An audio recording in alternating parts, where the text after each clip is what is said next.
Une écriture sainte a été envoyée à l'humanité il y a 14 siècles. Le Saint-Coran. Depuis le jour de sa révélation jusqu'au jour du jugement, il restera le seul et dernier guide pour l'humanité. Il y a d'innombrables preuves indiquant que le Coran est la parole de Dieu. Comme par exemple, ses qualités littéraires qu'aucun être humain ne peut imiter, le fait qu'il soit exempt de toute incohérence, et la manière avec laquelle il prédit le futur, et le fait qu'il contienne certaines informations cachées. Le Coran contient un autre miracle qui prouve qu'il est la révélation de Dieu. C'est le nombre remarquable de vérités scientifiques qu'il contient. Dans ce livre qui a été révélé il y a 14 siècles, d'innombrables exemples d'informations n'ont été découverts que par la technologie moderne.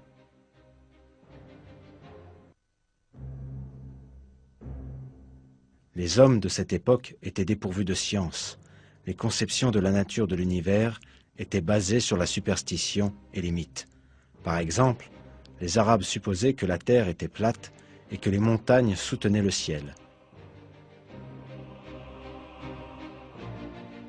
Mais toutes ces croyances superstitieuses furent éradiquées avec la révélation du Coran. Le verset « Dieu est celui qui a élevé bien haut les cieux sans piliers visibles » invalide la fausse croyance des Arabes concernant le ciel. Le Coran contient des informations sur de nombreux sujets que personne ne pouvait connaître à l'époque, de la création de l'univers jusqu'à la formation de l'homme, de la structure de l'atmosphère aux équilibres sur Terre.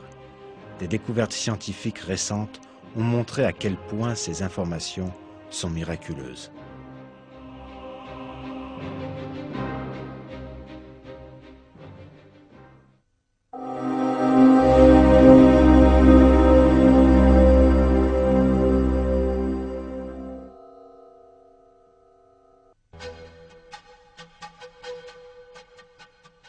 Au début du XXe siècle, le point de vue prédominant à travers le monde était que l'univers était infini. Selon ce point de vue, connu sous le nom de modèle d'univers statique, l'univers n'a pas de fin ni de commencement.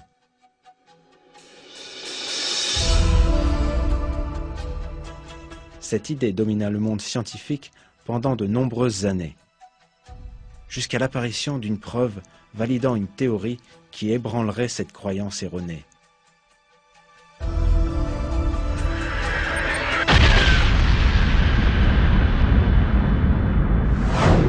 La théorie du Big Bang.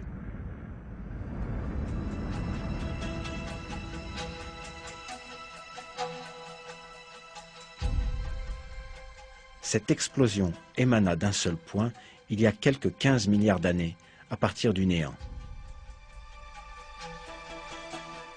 L'univers entier, ainsi que les dimensions de l'espace et du temps, apparurent suite à cette explosion.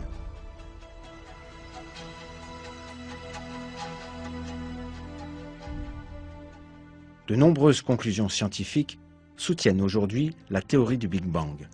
On a prouvé que l'univers a eu un commencement et qu'il est apparu à partir du néant par une énorme explosion. Ce fait, prouvé suite aux longues recherches dans le domaine de la physique, est également indiqué dans le Saint-Coran, et cela il y a 14 siècles.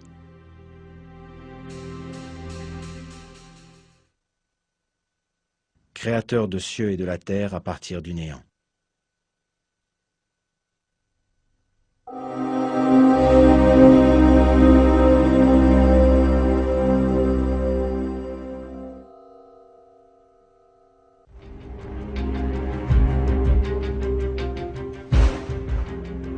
Des recherches menées grâce à la technologie avancée de notre époque, ainsi que des observations et des calculs, ont jeté la lumière sur plusieurs secrets concernant l'univers.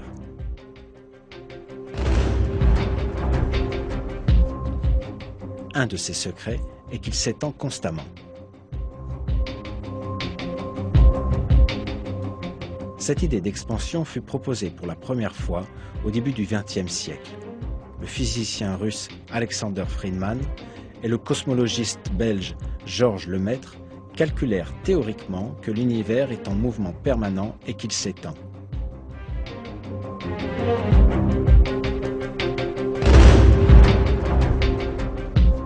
Ce mouvement fut confirmé par l'utilisation de données observationnelles en 1929. Pendant qu'il observait le ciel avec un télescope, l'astronome américain Edwin Hubble découvrit un fait surprenant.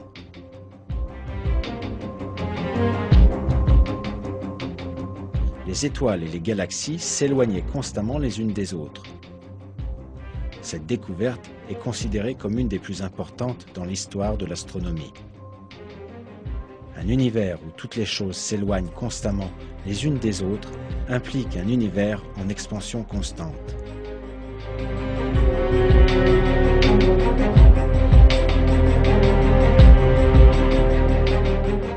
Les corps dans l'univers sont comme des points à la surface d'un ballon que l'on gonfle.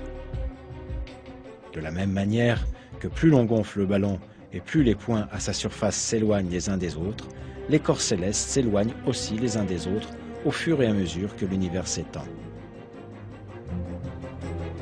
Il n'y avait aucune technologie et aucune science de l'astronomie il y a 14 siècles quand le Coran fut révélé.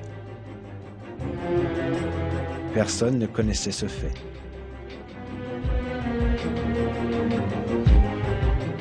Pourtant, des versets énoncent clairement que l'univers est en expansion.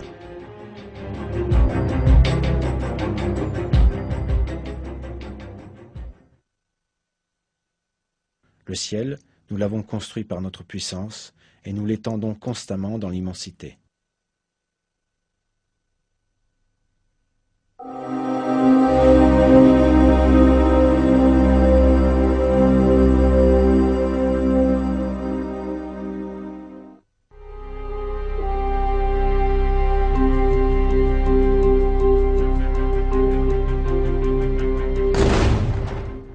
Le corps humain.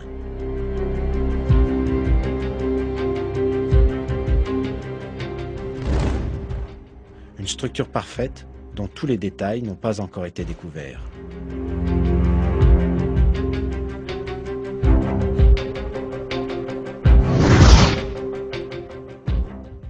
Les scientifiques engagés dans la recherche, en utilisant des technologies avancées, ont obtenu des résultats étonnants concernant le corps humain.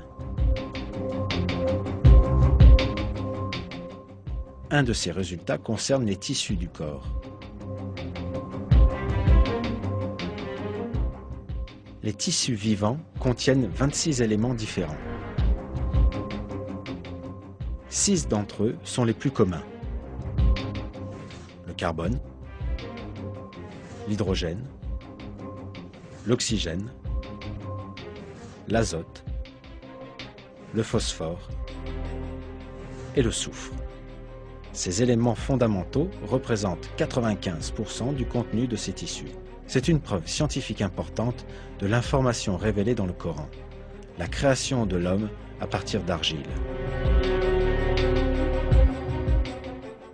Car les briques de base qui composent pratiquement tout le corps humain sont présentes dans le sol sous forme libre ou composée. Le premier être humain a été créé par Dieu en façonnant de l'argile sous une forme humaine et en lui insufflant une âme. Cet événement miraculeux est décrit ainsi dans le Coran.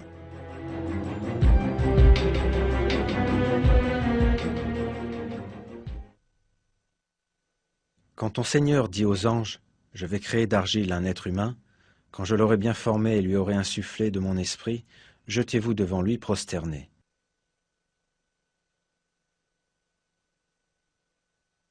Dans un autre verset, Dieu nous dit « Nous avons certes créé l'homme d'un extrait d'argile. »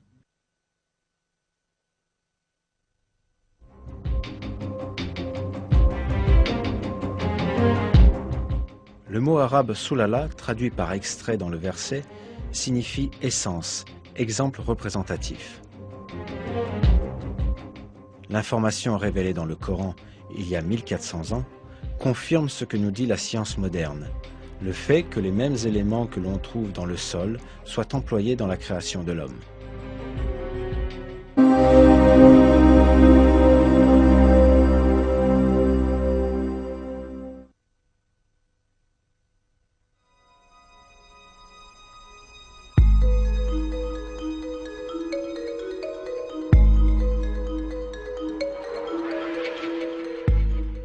considérons maintenant tous les êtres humains qui ont vécu jusqu'à maintenant et ceux qui vivent aujourd'hui.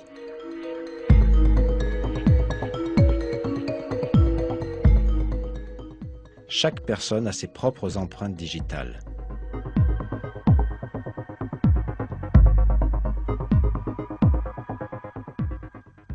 Même les vrais jumeaux qui partagent les mêmes séquences d'ADN.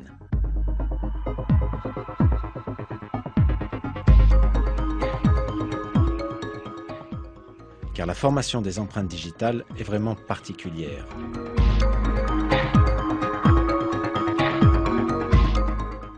Les empreintes digitales atteignent leur forme finale avant la naissance, et elles resteront les mêmes pendant toute la vie, à moins qu'une cicatrice permanente n'apparaisse.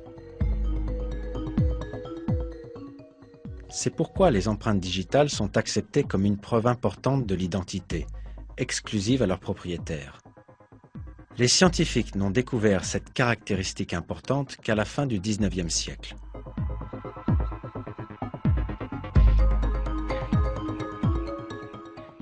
Cependant, dans le Coran, Dieu met en évidence les empreintes digitales, ce qui n'a attiré l'attention de personne à l'époque et insiste sur leur importance.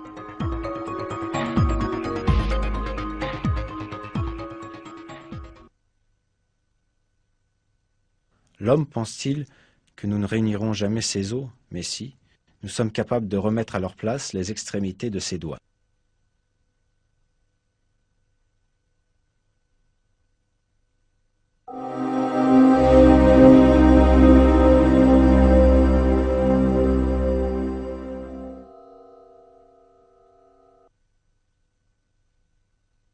Il a créé les cieux et la terre en toute vérité. Il enroule la nuit sur le jour et enroule le jour sur la nuit.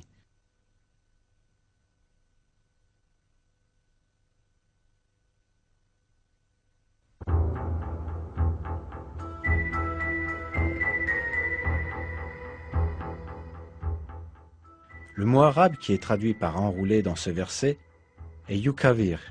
En français, cela signifie envelopper une chose autour d'une autre chose ronde.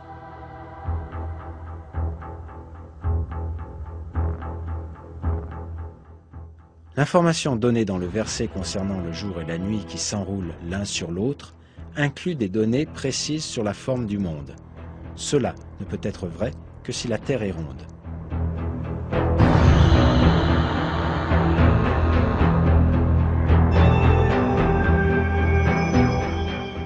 Cependant, on pensait alors que le monde était plat.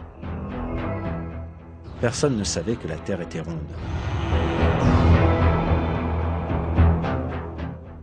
La révélation dans le Coran que la Terre est ronde est une des preuves innombrables que ce livre saint est la parole de Dieu.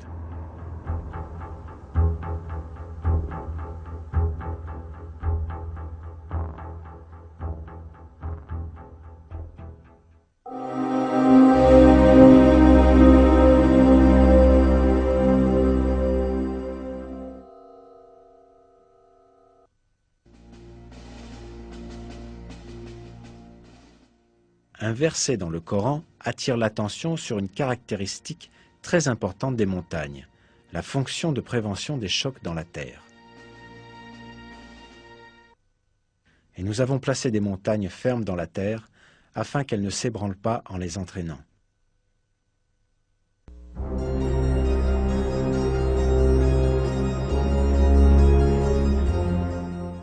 Et la géologie confirme aujourd'hui cette caractéristique des montagnes. Autrefois, on pensait que les montagnes étaient de simples protubérances s'élevant à la surface de la Terre. Cependant, au XXe siècle, les scientifiques ont réalisé que ce n'est pas le cas.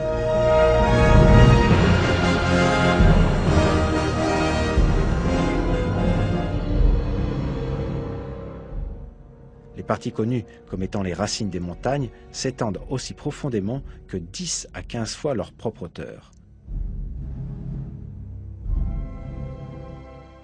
Par exemple, le mont Everest, dont le sommet culmine à environ 9 km au-dessus de la surface de la Terre, possède une racine profonde de plus de 125 km.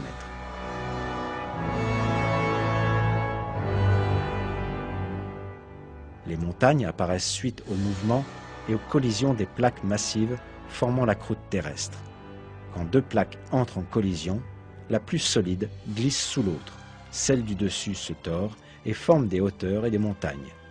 La couche du dessous avance dans les profondeurs et forme une extension profonde vers le bas. Ces extensions sont les racines des montagnes.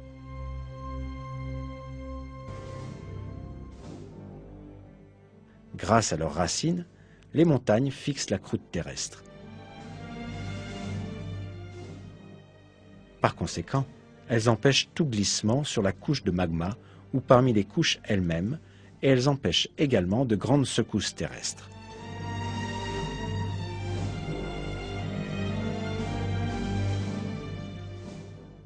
Avec ces caractéristiques, les montagnes peuvent être comparées à des clous maintenant des planches de bois ensemble. Dieu nous dit dans le Coran: «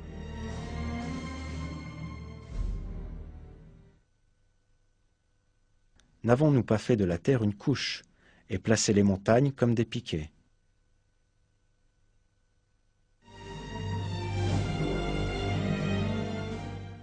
Le fait que cette fonction fût révélée dans le Coran, à une époque où personne ne le savait, est un autre des grands miracles du livre.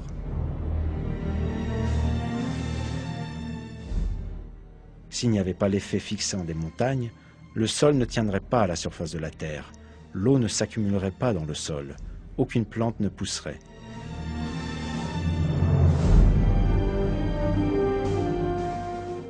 En bref, la vie sur terre serait impossible. Grâce à la miséricorde de Dieu, cependant, la terre est capable d'entretenir la vie.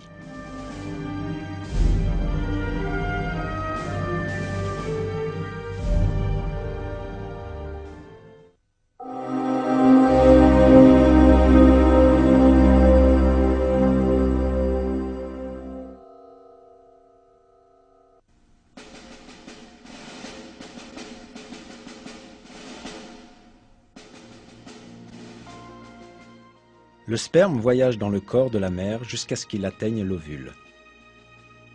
Seul 1 millier de spermatozoïdes sur 250 millions arrivent à atteindre l'ovule.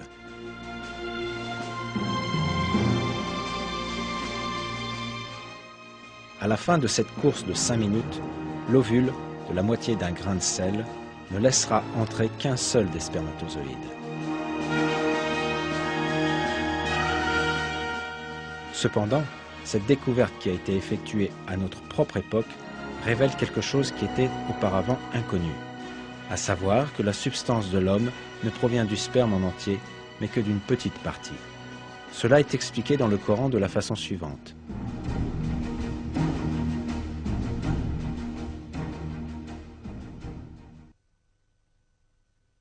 L'homme pense-t-il qu'on le laissera sans obligation à observer? N'était-il pas une goutte de sperme éjaculée?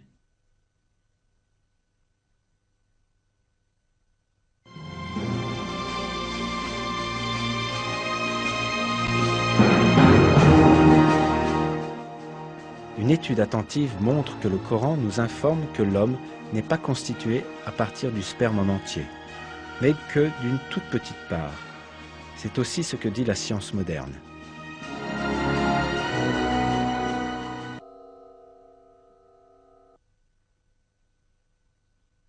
Il vous crée dans les ventres de vos mères, création après création dans 3 ténèbres. Tel est Dieu votre Seigneur. À lui appartient toute la royauté, point de divinité à part lui. Comment pouvez-vous vous détourner de son culte?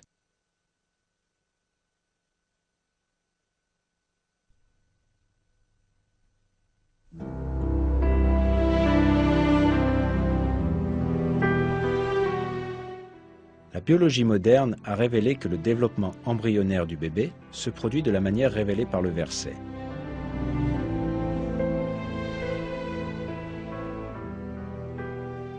L'expression 3 ténèbres indique que 3 régions sont impliquées dans le développement de l'embryon.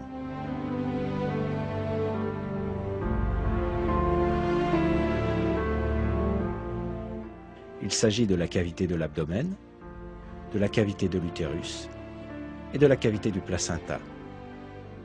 Il est également souligné dans ce verset qu'un être humain est créé dans l'utérus de la mère en 3 étapes distinctes. Dans l'embryologie humaine fondamentale, un texte de référence dans le domaine de l'embryologie, ce fait est énoncé de la manière suivante.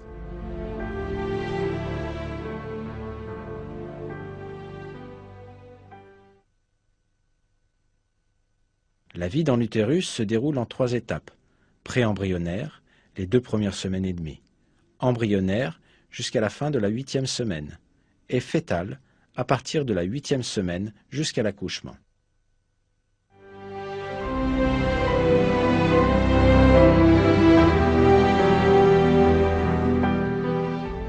Les données sur le développement dans l'utérus de la mère n'ont été disponibles qu'après des observations avec les appareils modernes.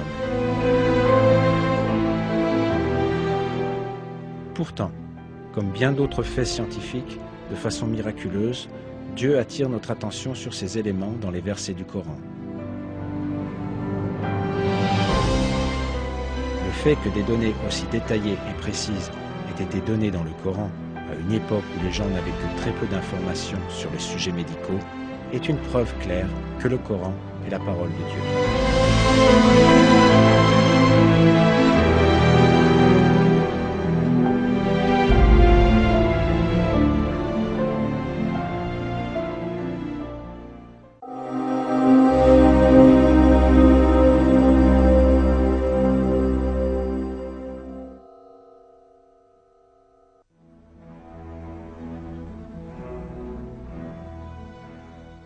Le développement d'un être humain dans l'utérus de la mère est plein de miracles. Les oreilles du fœtus commencent à se développer dès le 22e jour de grossesse et elles deviennent pleinement fonctionnelles au 4e mois. Après cela, le fœtus peut entendre les sons dans l'utérus de la mère. Pour cette raison, le sens de l'ouïe se forme avant les autres fonctions vitales pour un bébé nouveau-né.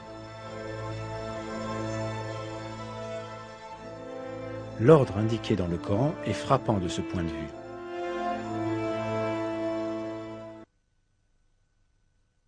Et c'est Dieu qui a créé pour vous l'ouïe, la vue et l'intelligence, mais vous en êtes rarement reconnaissant.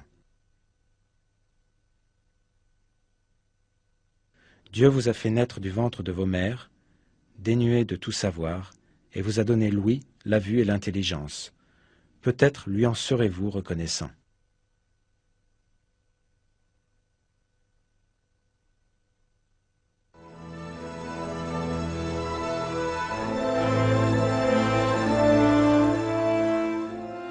Une étude attentive montre que les sens auxquels Dieu fait référence dans le Coran sont toujours mentionnés dans un ordre particulier. L'ouïe, la vue et l'intelligence. C'est exactement le même ordre suivi par le développement des sens d'un bébé.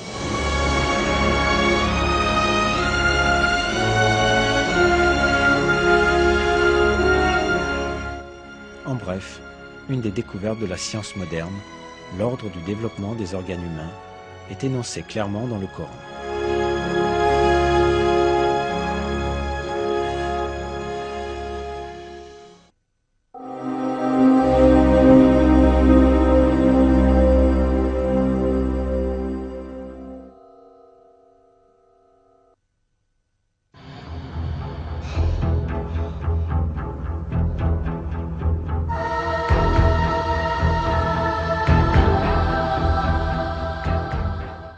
Le Coran met un accent particulier sur un élément.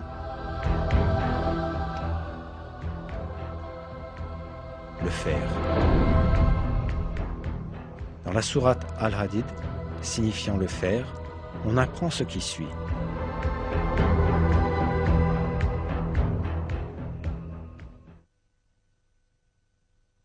Et nous avons fait descendre le fer dans lequel il y a une force redoutable, aussi bien que des utilités pour les gens.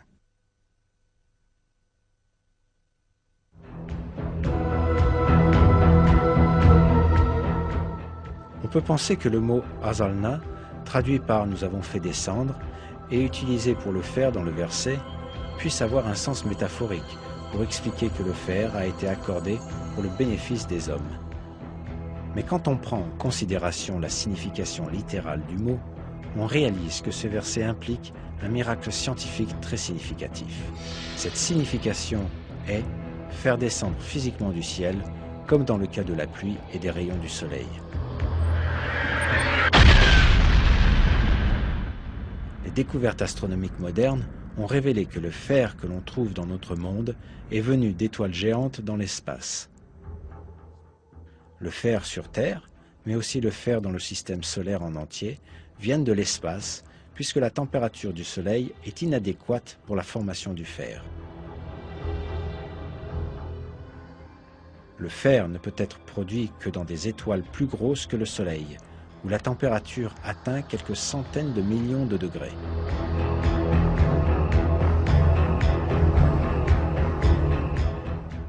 Quand la quantité de fer excède un certain niveau dans une étoile, celle-ci ne peut plus s'en accommoder et elle finit par exploser en ce qu'on appelle une nova ou supernova.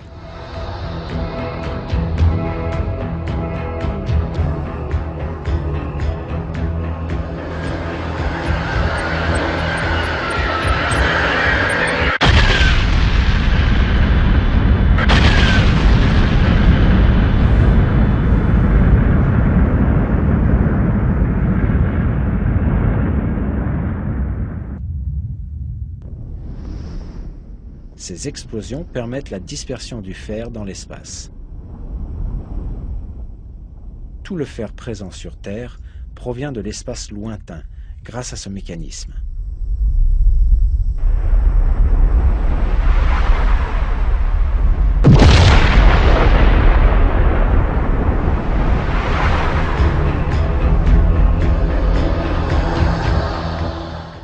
En d'autres mots, le fer est descendu sur Terre, comme nous l'apprend le verset. Il est clair que cette information n'a pas pu être établie au 7e siècle, quand le Coran fut révélé.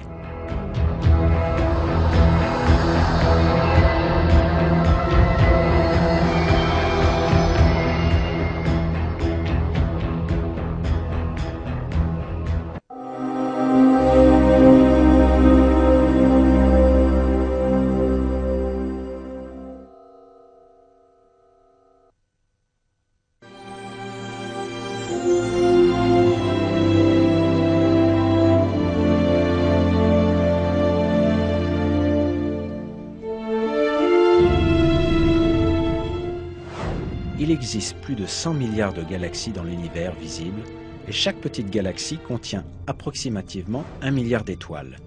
De plus, chaque grande galaxie en contient plus d'1 trillion.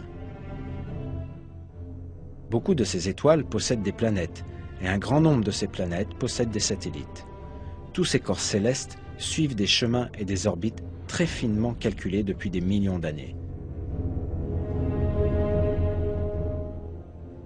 Les étoiles, les planètes et les satellites tournent tous autour de leur propre axe, et ils tournent également avec le système duquel ils font partie.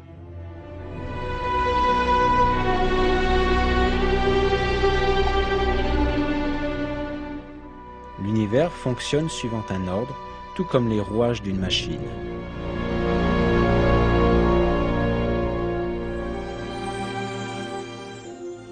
Le mouvement des corps célestes dans leurs orbites est basé sur un réglage très fin, à tel point que la moindre déviation dans leur chemin peut avoir des conséquences drastiques qui peuvent sonner la fin du système complet.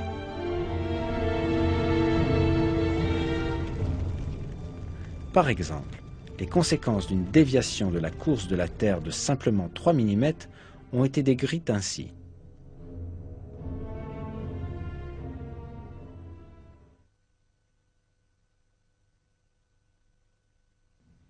En effectuant sa rotation autour du Soleil, la Terre suit une orbite bien précise, de manière à ce que tous les 30 km environ, elle ne dévie que de 2,8 mm. L'orbite que suit la Terre ne change jamais, car même une déviation de 3 mm seulement provoquerait des désastres. Si la déviation était de 2,5 mm au lieu de 2,8 mm, alors son orbite serait plus élevée et nous serions tous gelés. Si la déviation était de 3,1 mm, on brûlerait.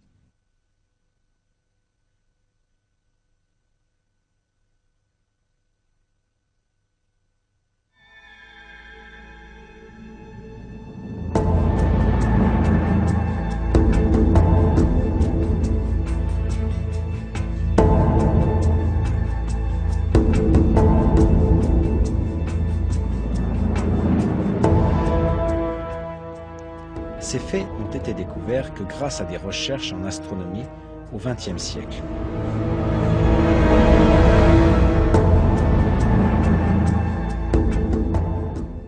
Pourtant, il a été révélé 14 siècles auparavant dans le Coran que les corps célestes tournent dans des orbites très précisément réglées.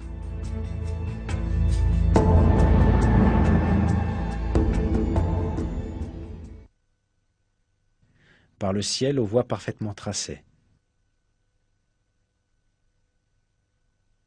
Dans un autre verset, nous apprenons ce qui suit. Et c'est lui qui a créé la nuit et le jour, le soleil et la lune, chacun voguant dans une orbite.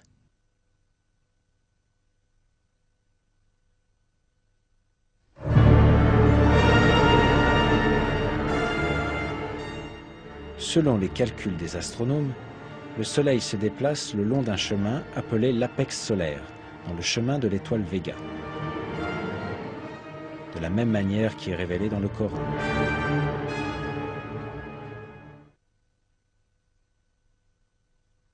Et le Soleil court vers un gîte qui lui est assigné.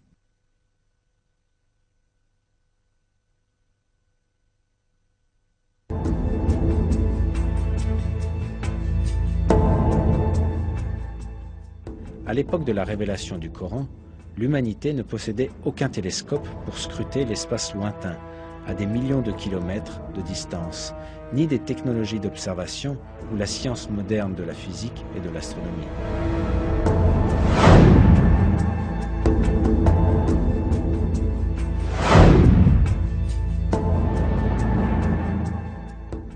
Par conséquent, il était impossible à cette époque de déterminer scientifiquement que l'espace était équipé de voies parfaitement tracées. Cependant, ce fait est énoncé clairement dans le Coran, lequel est descendu à cette époque-là, car le Coran est la parole de Dieu.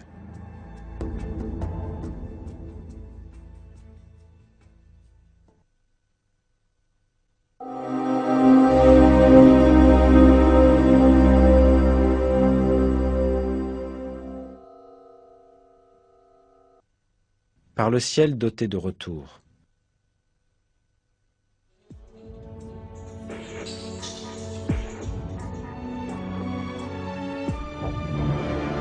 Le mot raj, traduit par retour dans le verset, exprime aussi la notion de renvoi.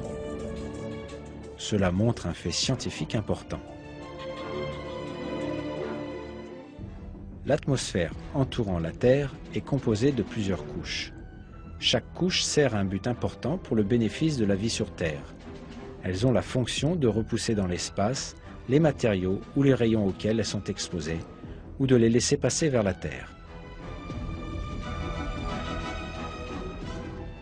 Par exemple, la troposphère, 13 à 15 km au-dessus de la Terre, permet à la vapeur d'eau montant de la surface de la Terre de se condenser et de revenir sous forme de pluie.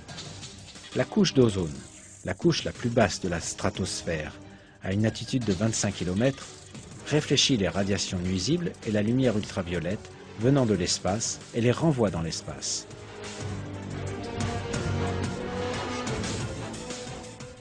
L'ionosphère réfléchit les ondes radio émises depuis la Terre vers d'autres parties du globe comme un satellite de communication passif.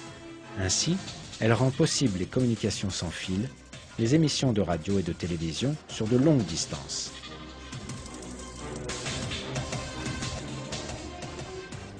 La couche de la magnétosphère renvoie vers l'espace les particules radioactives nuisibles émises par le Soleil et les autres étoiles avant qu'elles n'atteignent la Terre. Le fait que cette propriété des couches de l'atmosphère, qui n'a été démontrée que récemment, fut annoncée il y a des siècles de ça dans le Coran, confirme une fois de plus que le Coran est la parole de Dieu.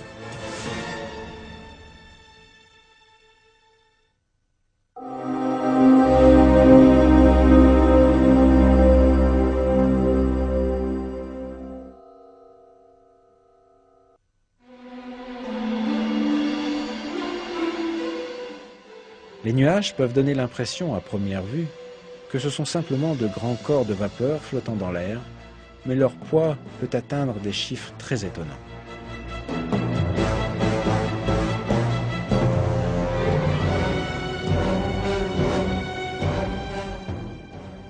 Par exemple, un cumulonimbus, connu comme le nuage d'orage, peut contenir jusqu'à 300 000 tonnes d'eau.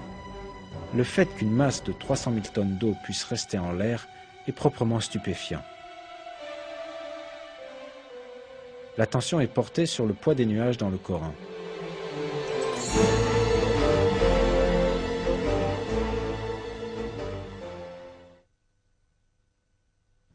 C'est lui qui envoie les vents comme une annonce de sa miséricorde. Puis, lorsqu'il transporte une nuée lourde, nous la dirigeons vers un pays mort de sécheresse, puis nous en faisons descendre l'eau, ensuite nous en faisons sortir toute espèce de fruits.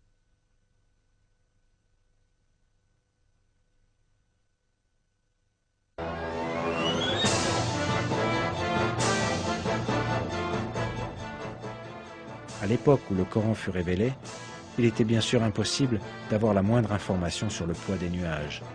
Cette information, révélée dans le Coran, mais découverte que récemment, est une autre preuve que le Coran est la parole de Dieu.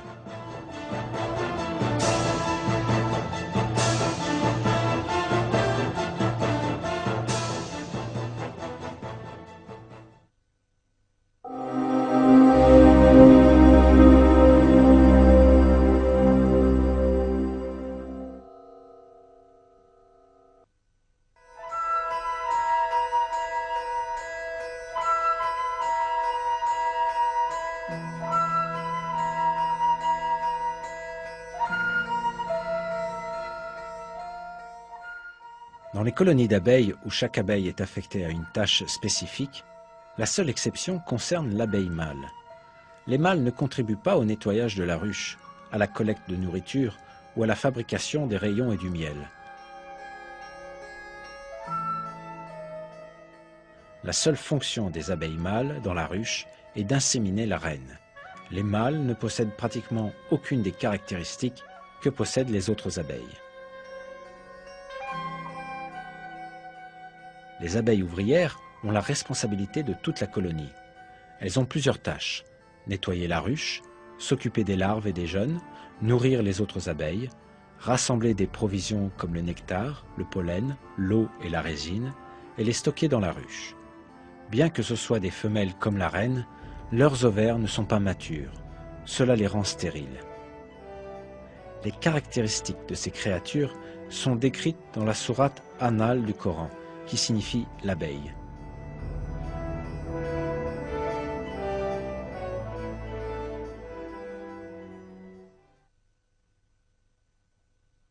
Et voilà ce que ton Seigneur révéla aux abeilles. Prenez des demeures dans les montagnes, les arbres et les treillages que les hommes font, puis mangez de toute espèce de fruits, et suivez les sentiers de votre Seigneur, rendus faciles pour vous. De leur ventre sort une liqueur, aux couleurs variées, dans laquelle il y a une guérison pour les gens. Il y a vraiment là une preuve pour des gens qui réfléchissent.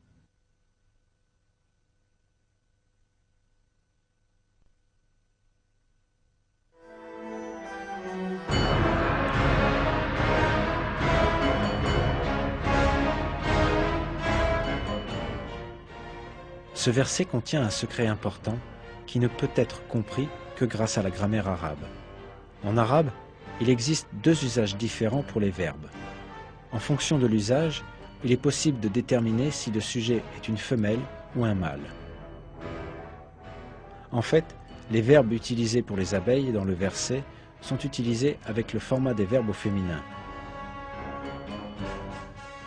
À travers cela, le Coran indique que les abeilles qui œuvrent à la construction du miel sont les femelles. On ne doit pas oublier que le sexe des insectes ne peut se révéler que par les observations biologiques modernes. Le fait que les ouvriers sont tous des femelles n'a été établi qu'à notre époque. Pourtant, Dieu montre un autre miracle du Coran en attirant notre attention sur ce fait dans les versets.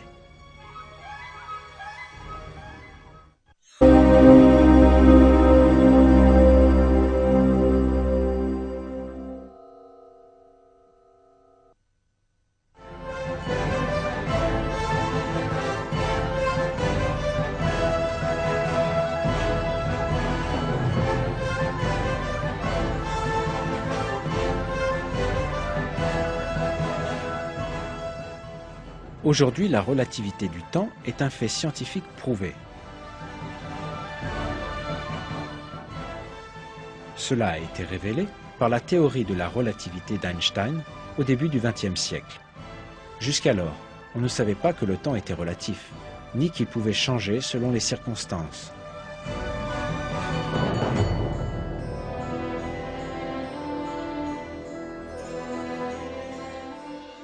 Pourtant, le célèbre scientifique Albert Einstein prouva ce fait en montrant que le temps est dépendant de la masse et de la vitesse.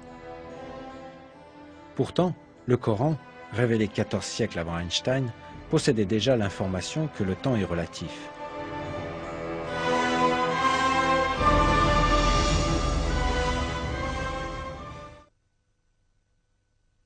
Cependant, un jour auprès de ton Seigneur équivaut à 1000 ans de ce que vous comptez.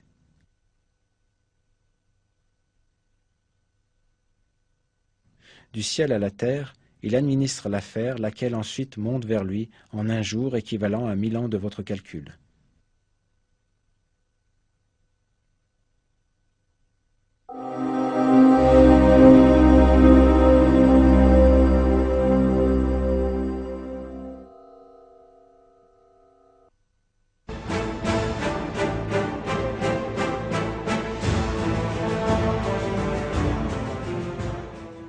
On estime qu'en une seconde, approximativement 16 millions de tonnes d'eau s'évaporent de la Terre. Ce chiffre s'élève à 505 trillions de tonnes d'eau en une année. Ce chiffre est égal à la quantité de pluie qui tombe sur la Terre en un an, et cette quantité est identique chaque année. Par conséquent, l'eau circule continuellement selon un cycle équilibré, selon une mesure. Cependant, cette mesure délicate, déterminée seulement grâce aux moyens de la technologie moderne, fut révélée miraculeusement dans le Coran.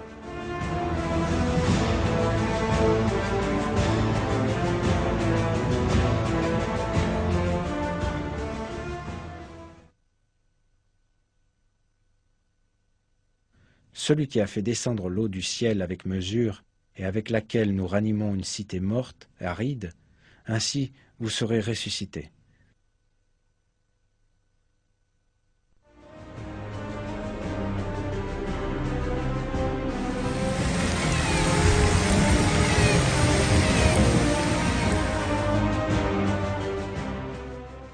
La vie sur Terre dépend de ce cycle de l'eau.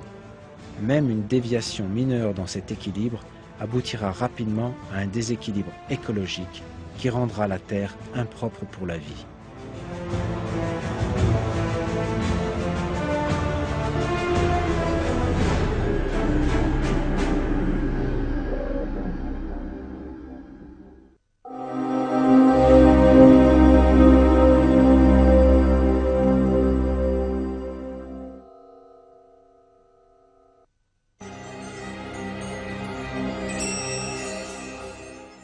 Révélé au 7e siècle, à une époque où les connaissances des hommes sur ce qui se passe au fond de la mer étaient très limitées, le Coran contient des informations importantes sur la structure de la mer et même sur les profondeurs des océans.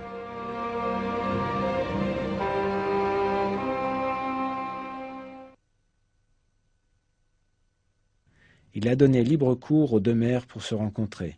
Il y a entre elles une barrière qu'elles ne dépassent pas.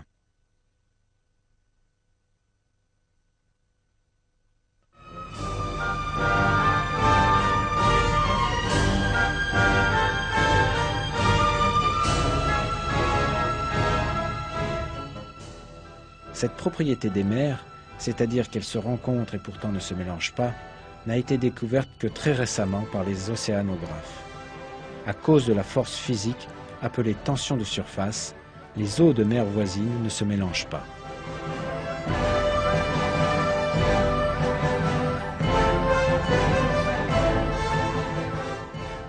C'est un autre miracle que, au cours d'une période où les connaissances en physique ou en océanographie étaient très réduites, et la tension de surface inconnue, cette vérité fut révélée dans le Coran.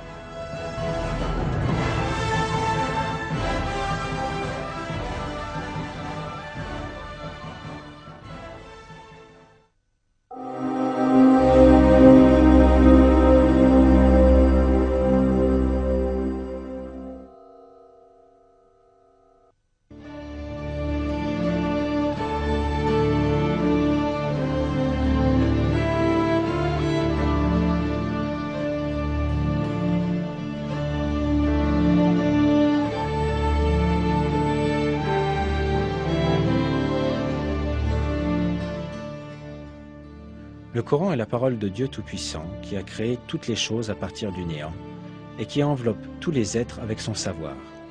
C'est pour ces raisons que ces faits qui n'ont été découverts par la science que très récemment apparaissent dans le Coran, envoyé il y a 1400 ans. Dans un verset, Dieu révèle cela à propos du Coran.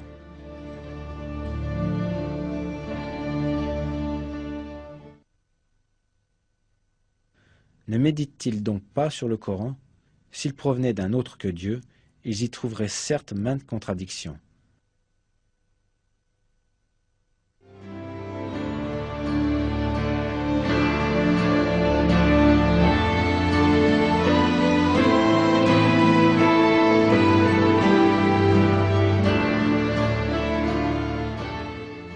Il n'y a aucune contradiction dans le Coran. De plus, l'information contenue dans notre livre saint révèle de nouveaux miracles avec chaque jour qui passe. L'être humain doit s'accrocher fermement à ce livre divin révélé par Dieu, et il doit le recevoir avec un cœur ouvert, comme son seul et unique guide dans la vie.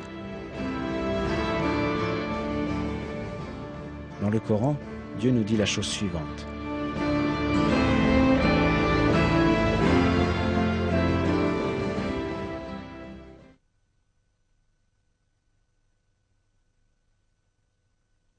Et voici un livre béni que nous avons fait descendre. Suivez le don et soyez pieux afin de recevoir la miséricorde.